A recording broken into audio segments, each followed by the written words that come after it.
beyond in the light years of space, unleashed to take over the bodies and souls of the people of our planet. Shock Tales with Johnny Thunder. Ian Baker. Bringing a new dimension in terror.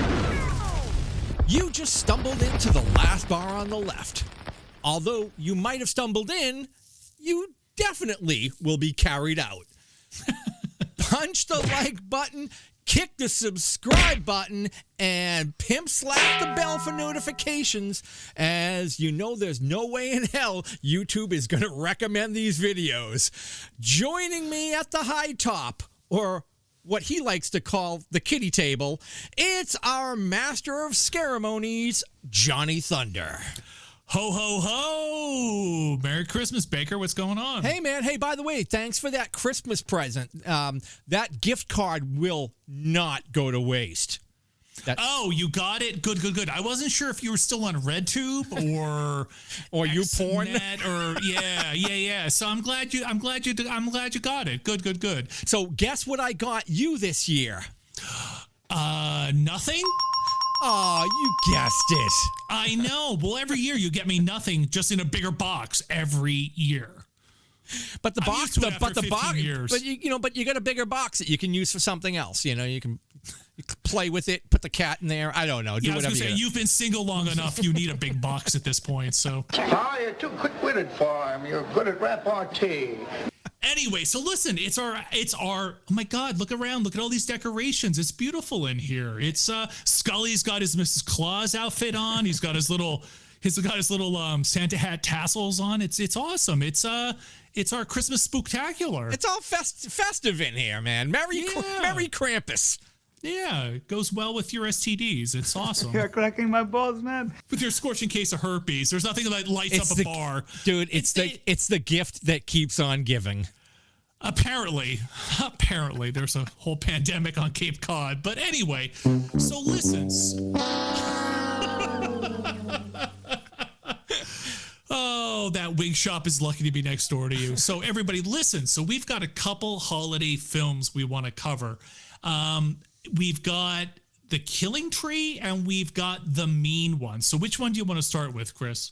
I didn't see either of them, and I feel really bad that I'm not pulling my weight. So I've got nothing to say. Yes, thank you. Oh my God, I, on behalf of the listeners, have to say thank you for that. That's the best Christmas.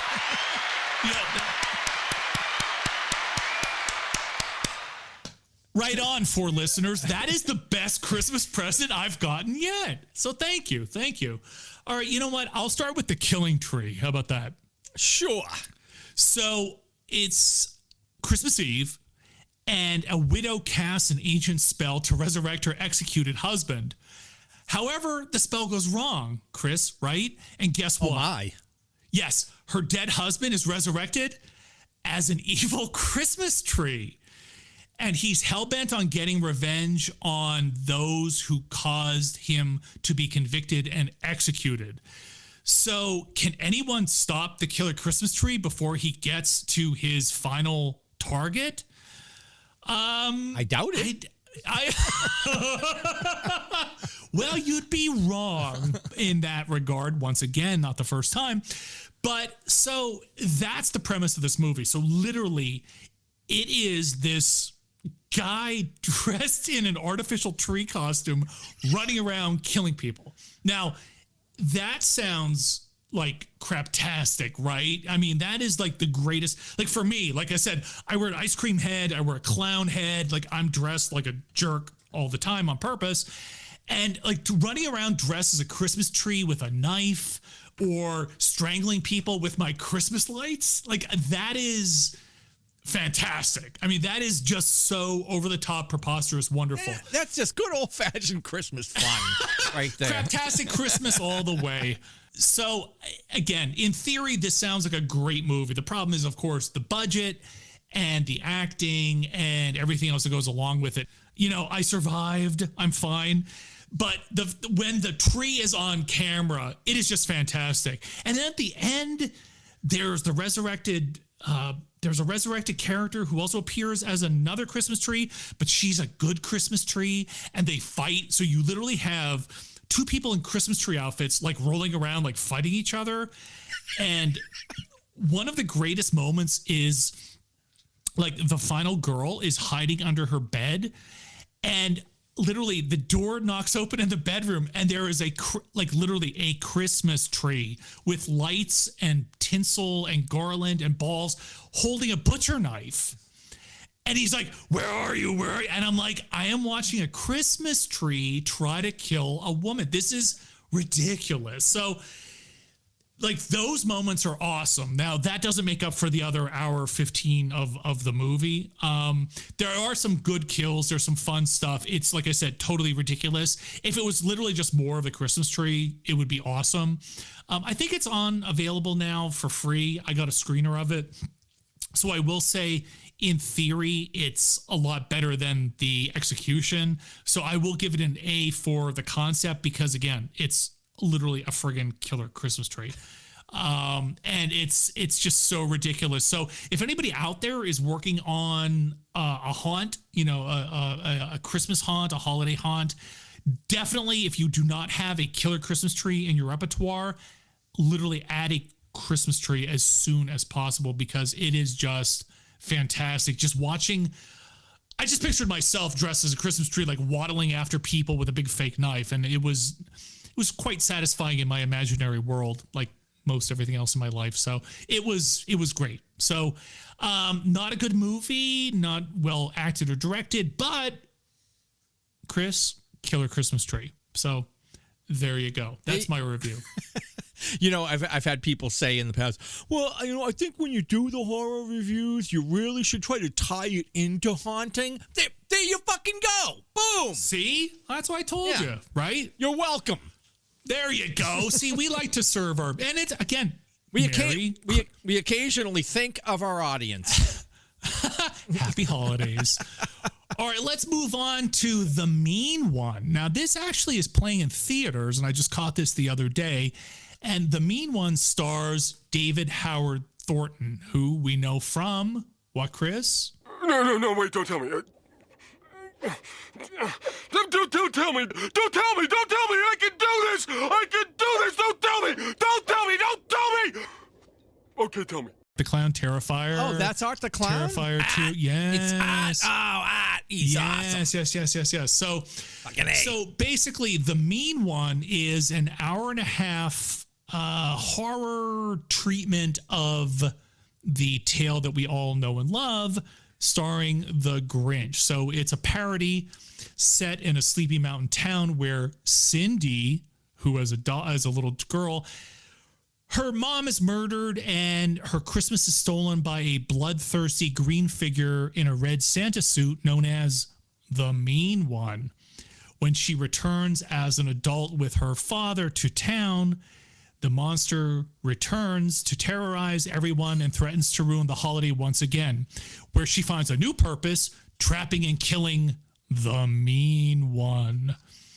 Did they really do like verbal gymnastics to get around having to give any royalties or pay any money to talk? Yes. I think instead of Whoville, it's Newville, and it's Cindy something, and Cindy again, Hulu. Yes, it's just Cindy, and there's the Mean One, and they do their best. And there's this narration, much like the classic from the holidays that we all know and love. And what do I say? My biggest takeaway was shock at the fact that this was actually picked up for theatrical distribution. And my take on that would be the fact that I think they were trying to cash in on sort of the surprise sleeper hit that Terrifier 2 was at Halloween. So they're trying to cash in on David Howard Thornton's performance and kind of name within, the horror community. Now, again, what's the best part of the movie?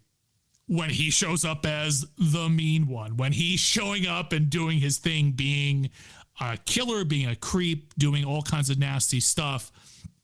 The costume's great. Of course, the mask is great. His pantomime is spectacular. The kills are good. There is one scene where he enters a diner, which is full of these, I don't know, these like, it's sort of like this Santa reveling bus trip, and they're all drunk, and they're all sort of these like frat boys and sorority girls, and they're all completely obnoxious. And he literally just decimates every character in the scene, and it's fantastic.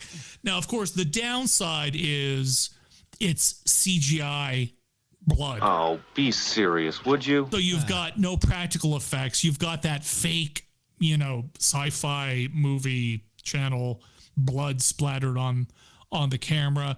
The performances are terrible, routinely across the board. Their direction is, it's fine. It is what it is. But the script hits all the notes. But I think if it had a bigger budget and had better acting, it would be a lot more enjoyable. It wasn't over the top enough. It didn't go far enough as a parody. So I thought Thornton as the Grinch character was entertaining the few times he's on screen. But overall, is he also not on screen enough? Nowhere near enough. I mean, there just needs to be so much more with him, but there's not anywhere near enough of the character on screen. And you're trying to be invested in this Cindy character, and it was like the deputy or the deputy to the sheriff in town sort of like falls in love with her instantly when she gets to town, and he's not that great and she's not that great, and it's slow in certain parts, except when the monster's on screen, right? So overall, if you get to watch it for free, again, put it on in the background, do something else, pay attention when the monster's on screen. You might have some fun, but this is another example of, I think it's a good idea. I think they could have pushed it a lot further if they had a bigger budget. But it just was so. Like I said, it happened. I wasn't angry that I went, but I also wasn't like, oh, this was great.